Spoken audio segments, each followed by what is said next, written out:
Olá pessoal, sejam bem-vindos a mais um episódio do Multicast, o podcast da Multifaculdade. Eu sou o Márcio Wecker e hoje a gente vai trazer mais um assunto do momento, mais um debate muito importante para a gente discutir aqui, que é um espaço não só de debate, não só de discussão, mas sim de construção do conhecimento. E hoje o nosso tema, ele une duas coisas fascinantes, que é o cérebro humano e a tecnologia. O que dá certo, o que não dá certo e como essa informação ou esse resultado, ele pode se transformar num produto, pode se transformar numa tecnologia ou pode se transformar numa inteligência artificial. Quero dar as boas-vindas ao Wallace Avis, dizer que é uma honra ter você aqui conosco hoje.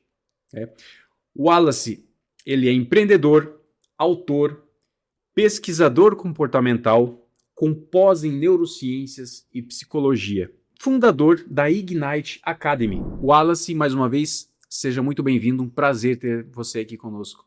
O prazer é todo meu pelo convite. É sempre bom a gente estar conversando sobre o assunto, dois assuntos que se colidem, né? E ao mesmo tempo a gente se une em um só contexto, né? Mente humana, inteligência artificial, e na verdade, como diz o Dr. Miguel de Cornelius, de inteligência não tem nada. Mas eu acredito muito que seja assim, algo inteligente, não é à toa que faz o que faz. Mas são dois assuntos muito atual e muito importantes para o dia de hoje. E para iniciar, deixa eu te fazer uma pergunta. A gente sabe hoje que a inteligência artificial, ela escreve textos bonitos, ela transforma imagens. Em alguns discursos a gente até entende que a IA ela faz mágica, né? Tanta coisa bonita, tanta coisa bacana, né? Mas a gente entende que existe um contexto, né? Um preenchimento de lacunas de estrutura para que você consiga atingir um resultado. Mas até que ponto esse resultado ele é confiável realmente? Qual que é a sua visão nesse sentido? Como a gente pode confiar mesmo nesse resultado que a IA nos apresenta? Para responder isso, eu tenho que vir um pouco para o cérebro humano, o cérebro preditivo, que caminha na mesma vertente. A base do meu conhecimento, a base das minhas pesquisas, a base do meu estudo, pelo menos há 15 anos estudando, é o cérebro preditivo. E a partir do cérebro preditivo, a gente entende que nós não somos seres reativos. Nosso cérebro pode se dizer que ela é uma máquina de previsão e aposta. O nosso cérebro prevê o que pode vir e ele faz uma microaposta em milissegundos. E é mais ou menos nisso que a IA trabalha. E eu gosto de fazer muito essa analogia e essa comparação que a IA está muito próxima de um comportamento humano. E quando você já colocou algo muito legal aí sobre a lacuna, da mesma forma que o cérebro preenche lacuna para não ter incerteza, para não caminhar no vazio, a IA faz a mesma coisa. A IA, ela é sim um processamento preditivo, só que com dados inferidos, né? Nós temos um banco de dados por trás da IA. A cada pergunta que nós fazemos, a cada contexto que nós damos a ela, a cada prompt, ela vasculha todo o seu repertório, o seu framework, e dali ela compõe as respostas. E da mesma forma que o cérebro humano erra também, que o cérebro humano também alucina, não só a IA ela também pode alucinar por não ter todo o contexto, por não ter toda a resposta, e então ela começa a criar. Então, como é que a gente consegue contornar isso? E a resposta pode ser, assim como no cérebro humano também, com contexto da pergunta, do prompt. Enquanto melhor, mais claro é a pergunta, é o prompt, é o contexto que eu dou para a IA, ou para o próprio cérebro humano, melhor é a resposta. Ele é mais assertivo, mais próximo da realidade. Para entender que, da mesma forma que a IA ela cria as alucinações, quando ela não tem a resposta, o cérebro humano faz a mesma coisa. Então, eu posso dizer que dá contexto para a IA, dá possibilidade para que ela não alucine dentro daquelas possibilidades, então já é um caminho a ser seguido. Você vê, Wallace, que interessante isso. Até Para a gente fazer uma analogia até para quem está nos ouvindo que é a primeira vez, eu acho muito difícil alguém nunca ter ouvido esse termo inteligência artificial ainda, né? Mas enfim, né? Quando a gente fala de contexto, de preenchimento de lacunas, de você ter o mais completo possível aquilo que você vai solicitar para buscar o que você pretende, se a gente for trazer para o humano, o contexto nosso que baseia hoje as decisões que o nosso cérebro toma seriam a vivência que a gente teve desde que a gente nasceu, seria os passos que a gente teve na escola, na faculdade, as vivências que a gente teve, ou seja, a construção da nossa personalidade, ela seria um contexto que baseia as decisões hoje que a gente toma? 100% isso. Inclusive, isso é o motor dos meus produtos, né? Todos os meus produtos, eles têm esse motor. E, como eu falei, estou 15 anos estudando isso. Surgiu a partir em 2011, 2010, eu fui para dentro da casa das pessoas. Eu tenho uma formação livre em teologia, e então eu nunca fui de igreja, eu nunca assim, estive inserido, mas apareceu uma oportunidade de eu fazer aconselhamento familiar. Então eu fui para dentro da casa das pessoas. Então imagine que seria o maior laboratório que a gente poderia ter como pesquisador. Então ali foi milhares de perguntas que se formou sem respostas. Então aquilo ali me trouxe para o lugar onde eu estou hoje, que a partir dali surgiu várias perguntas. Por que que isso acontece dessa forma? Por que que não acontece como deveria ser? Porque as pessoas são como são, porque agem como agem, coisas que, se eu fosse dar exemplo aqui, seriam coisas impensáveis, infundáveis, coisas que a gente pode dizer que tem um contexto, ou uma frase que fala que o óbvio, ele só é óbvio para olhos bem treinados, ou o óbvio precisa ser dito. E quando a gente vai para dentro da casa das pessoas, o óbvio não é nada, é só uma análise que nós fazemos subjetivamente do que achamos que é certo. Então, o meu motor, ele tem uma equação que se chama VMI, visão de mundo individualizada, que ele vem de uma multiplicação de algumas forças. Primeira força é temperamento, que é o T. É VMI, que é igual a T de temperamento, herança biológica, vezes A, dividido em dois momentos, A que é ambiente formativo, micro e macro. Depois vem o E, vezes Z, que é eventos emocionais marcantes. E por último o C, que é construção simbólica modulado por algo que é determinante, impactante e sabotador, que é EE, eficiência energética, que mais na frente eu vou explicar. Mas a ideia do que você falou caminha entre o T e o A. O T é o temperamento. Eu gosto de falar herdado, mas a gente herda de alguém. Mas, na verdade, o temperamento ele não é uma herança genética, ele é como se fosse uma loteria.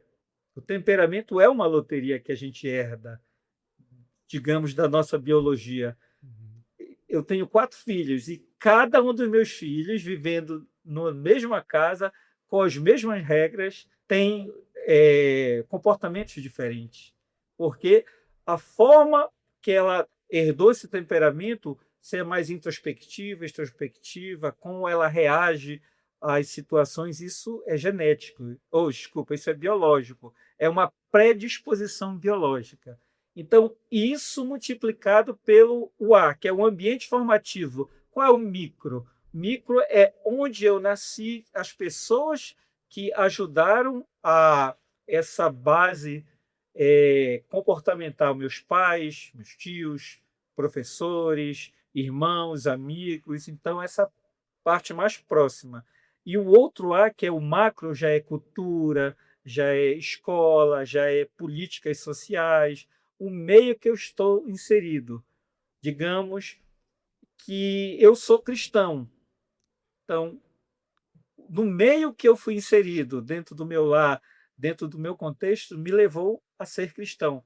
Mas qual a probabilidade de eu ter nascido lá no Oriente Médio, de eu ser muçulmano ou ser judeu e etc. Então, aí é um contexto do meio. E isso foi transformado foi metrificado e transformado em regras, multiplicado por E, que é emoções, praticamente.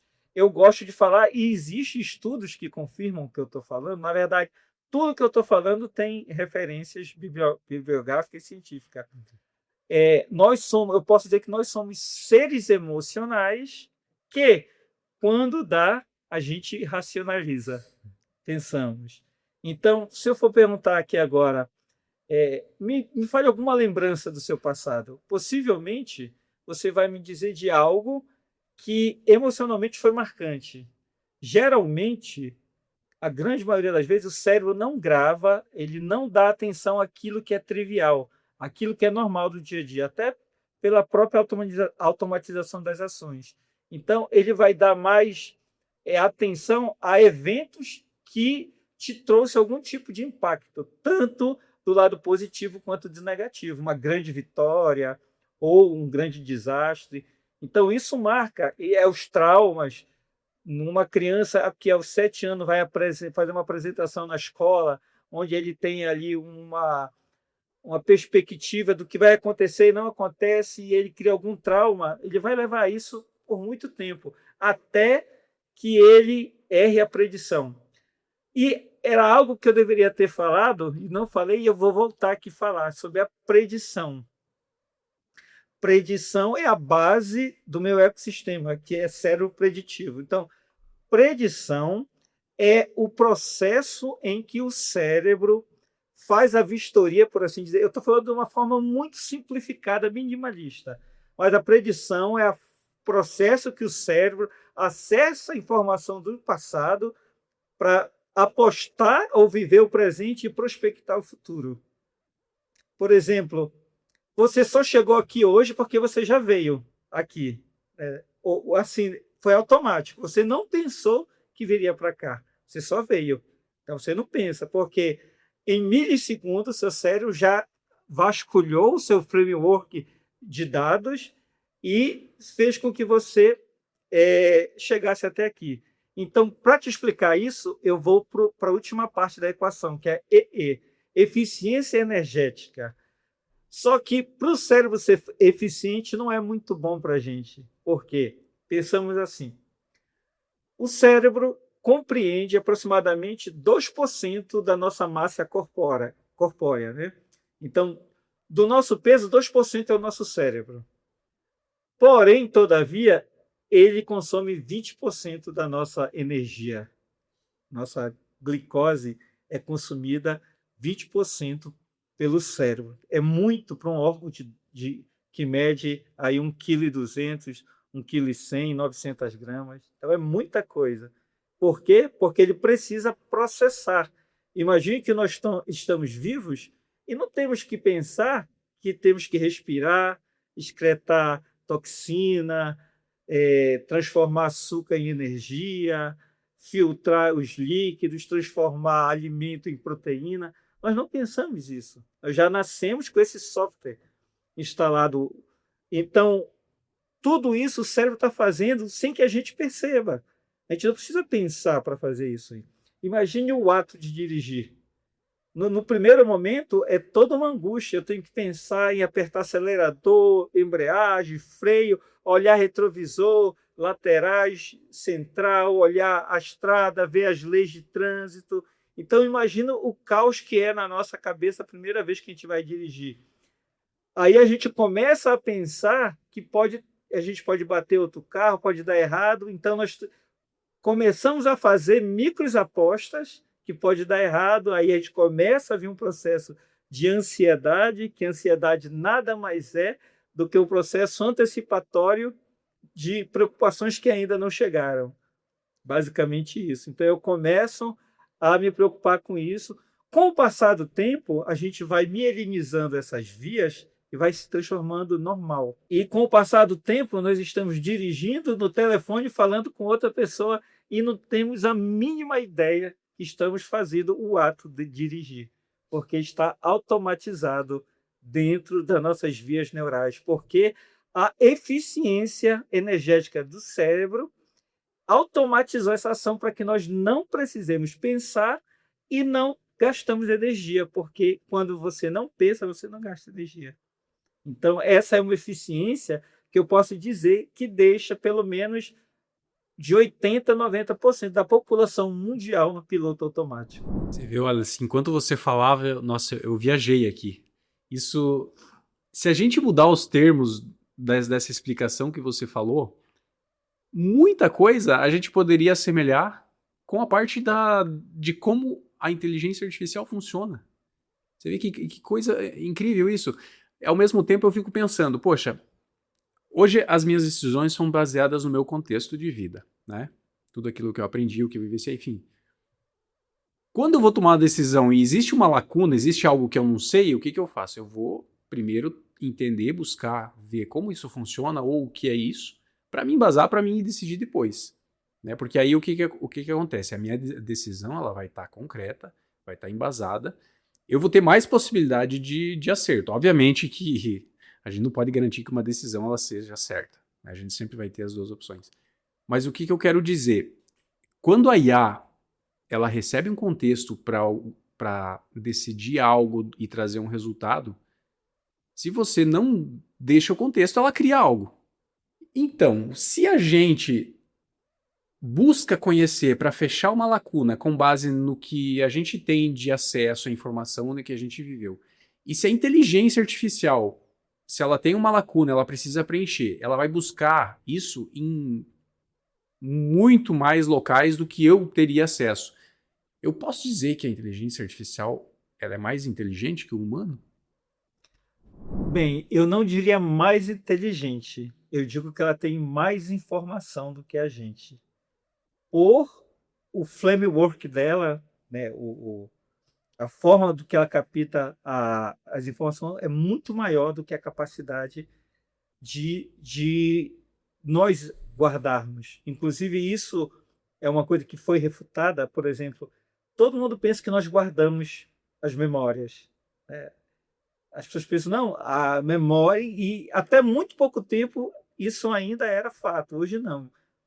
E, por exemplo, por algumas matérias que eu tive na faculdade, tanto no meu mestrado que eu estou fazendo, quanto em pós que eu já fiz, ainda se dá essa ideia que nós guardamos as nossas memórias. Isso não é verdade.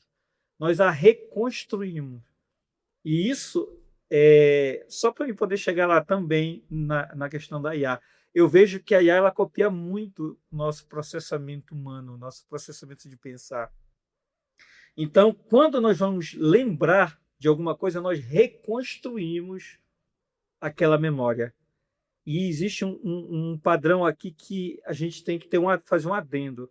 Porque digamos que você vivenciou algo no seu passado 5 anos atrás. Então, naquele momento, você tinha um contexto, você apresentava uma forma, de repente você estava alegre, você estava vivendo um ápice da sua vida. Então, naquele momento, aquela situação ela foi um contexto daquele momento. Hoje, dependendo do seu estado emocional, você vai lembrar daquele acontecimento, você vai reescrever aquele acontecimento de uma forma totalmente diferente. Se você hoje, por exemplo, de uma forma denotativa, é mais triste, é mais negativo, você tende a lembrar de uma forma mais negativa aquela emoção. E se for o contrário, também é verdadeiro. Se você foi muito negativo, hoje você é uma pessoa mais positiva, você tende a tirar por menos aquela situação, porque você entendeu que não vale a pena sofrer por aquilo. Então, na questão da IA, é a mesma coisa. Não é que ela seja mais inteligente, ela tem mais informação a curto prazo do que a gente, porque ela acessa um banco de centenas de milhares de dados ali naquele momento. E agora, quando a gente vê os parâmetros, porque a IA ela é calculada por token, e quando a gente vê as primeiras IA e vê o que tem agora, por exemplo, o próprio Cloud, que tem uma abertura muito grande de analisar os tokens, quanto outras também. Então, quanto mais tokens, mais abertura de pesquisa ela tem, mais concisa e assertiva é a resposta. Mas não quer dizer que ela é mais inteligente, quer dizer que ela tem mais possibilidades de analisar os dados do que a gente. Porque a gente vai parar, vai pensar, vai reescrever. Muito bom, Wallace. Hoje a gente percebe que a tecnologia ela entendeu muito como o cérebro funciona, né? Tanto é que a maioria dos LLMs hoje eles são muito próximos da forma de funcionamento, das características decisórias do cérebro humano, né? Na sua visão, existe algo que a tecnologia ainda está longe de descobrir ou de materializar em uma inteligência artificial? Existe algo que ela nunca vai conseguir se assemelhar? Eu pergunto isso porque a gente fica refletindo hoje pela proximidade que o cérebro humano tem de um cérebro tecnológico, a gente pode dizer assim, né? E até que ponto a gente vai chegar de ver uma inteligência artificial se autoprogramando, visto que ela tem um contexto, um acesso à informação muito maior do que o cérebro humano, né? Como que você vê isso? Existe algo que está inacessível da tecnologia? Ou a gente está chegando próximo disso, de uma inteligência autônoma? Bem, esse é um assunto, talvez um dos mais complexos da realidade. A gente olha no YouTube e aí vê divergências, convergência, muita gente. Então, nada do que eu falar, nada será do que suposições, e você acabou de falar, né, da minha opinião. Sim. Na minha opinião, conhecendo, são duas paixões minhas: neurociência, comportamento humano e tecnologia. Eu lido com tecnologia desde 2004, 2005, 2006, nessa área estou até hoje. Migrei para IA a partir de 2020, não, 2022, quando saiu o chat GPT, foi talvez um dos primeiros do que eu conheço que entrou de cabeça, e estou até hoje, eu sou quase dependente das IAs da vida. E quando você fala sobre essa questão, o quanto estamos perto ou estamos longe, eu falo que estamos mais perto do que longe. Recentemente eu li um artigo, e eu acredito muito nisso. A gente tem a ideia hoje que a gente tem que fazer a leitura corporal. A gente lê o corpo para entender algumas coisas, padrões. Eu acredito muito nisso, tanto é que eu já estudei sobre isso. Traços faciais, comportamentos de corpo, etc, etc. Hoje, eu não lembro agora a IA, e foi algo que eu estudei recentemente. Existe uma IA, eu não lembro se é a China que está fazendo.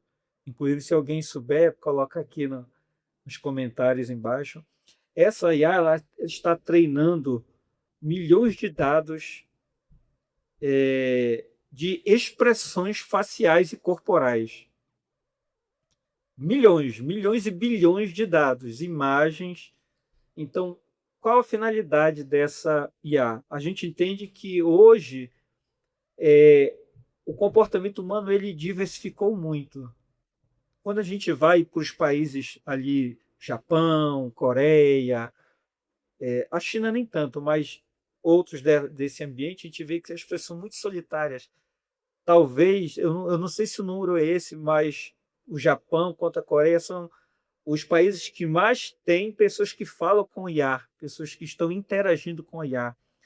Partindo desse pressuposto, dessa premissa, essa IA que estão construindo, eu não sei se ela já está pronta, é uma IA que vai fazer uma leitura emocional através das suas expressões. Agora, imagine se um psicólogo, um especialista em comportamento humano consegue fazer essa leitura olhando para você, trejeito, balanço, etc, etc. Imagine uma IA que foi treinada com bilhões de megabytes de informações. Qualquer coisa que você pode fazer ali. E para ter uma ideia, que eu não sei a assertividade dela assim, em porcentagem, mas foi mais que o dobro de um ser humano. Conseguiu acertar em relação ao que um ser humano ele conseguiu acertar e o que ela conseguiu acertar. E qual é a ideia dessa IA? É que pessoas que têm meio aversão a falar com outras pessoas vão ter essa acessibilidade de falar com máquinas como se fosse outro humano. E essa IA ela vai compreender de uma forma artificial o que ela está falando pelas suas expressões faciais, o seu processamento corpóreo, etc, etc.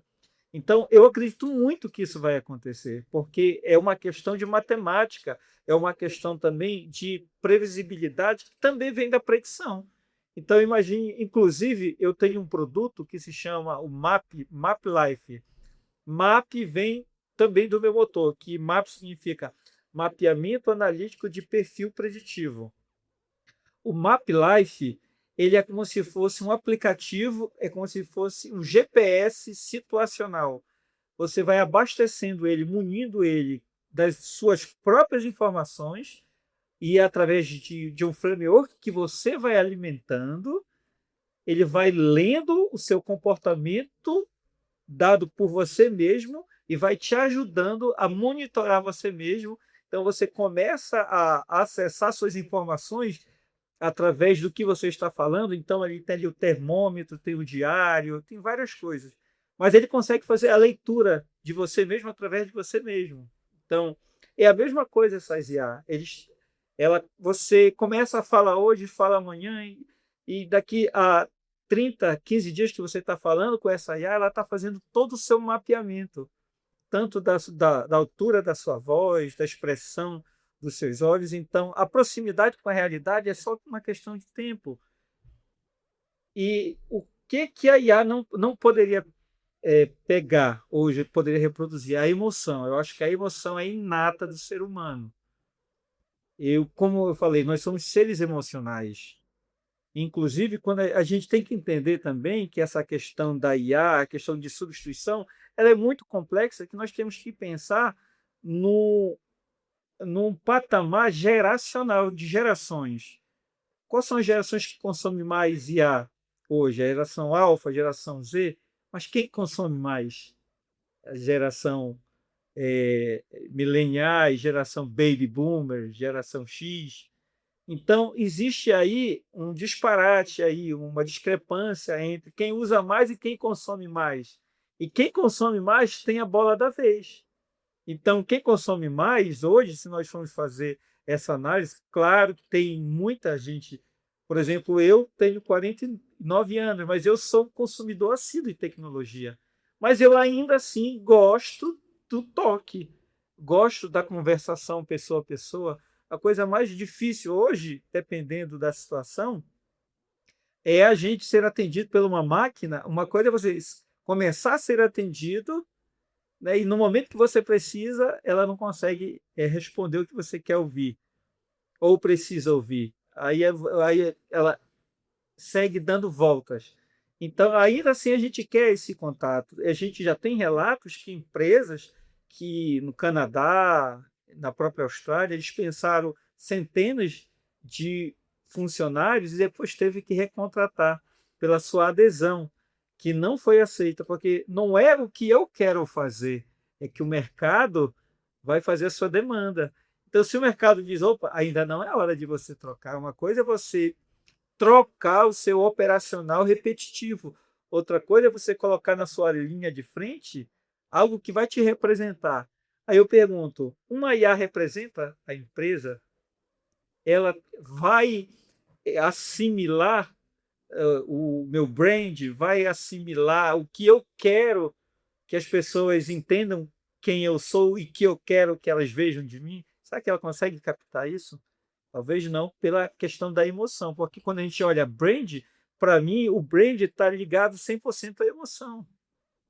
Por exemplo, a Ferrari, ninguém compra uma Ferrari porque ela é um carro. Ninguém.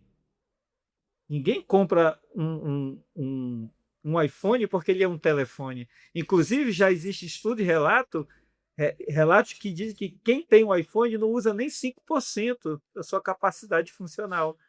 É mais status. E isso é emoção. E status tem a ver com desejo, status tem a ver com o que me faz ser igual ou superior a outras pessoas. Não menos, não importa onde eu more, não importa onde eu durmo, mas o que eu tenho, o que eu estou apresentando. Então, isso é emoção, é desejo. E talvez uma IA não consiga transferir essa ideia para as pessoas. Hoje, meu grande forte dos meus produtos é na área de RH, e o que eu tenho visto é sobre empresas são pessoas feitas por pessoas para pessoas. Isso não vai mudar tão cedo. E as empresas que não se ligarem a isso, que pensarem que é só IA, IA, IA, IA, e trocar, substituir tudo muito rápido, talvez elas vão ter uma grande decepção a curto prazo. Isso que você traz, a gente já está se encaminhando para o final, mas encaixa muito bem num último questionamento que eu teria até uma dúvida aí.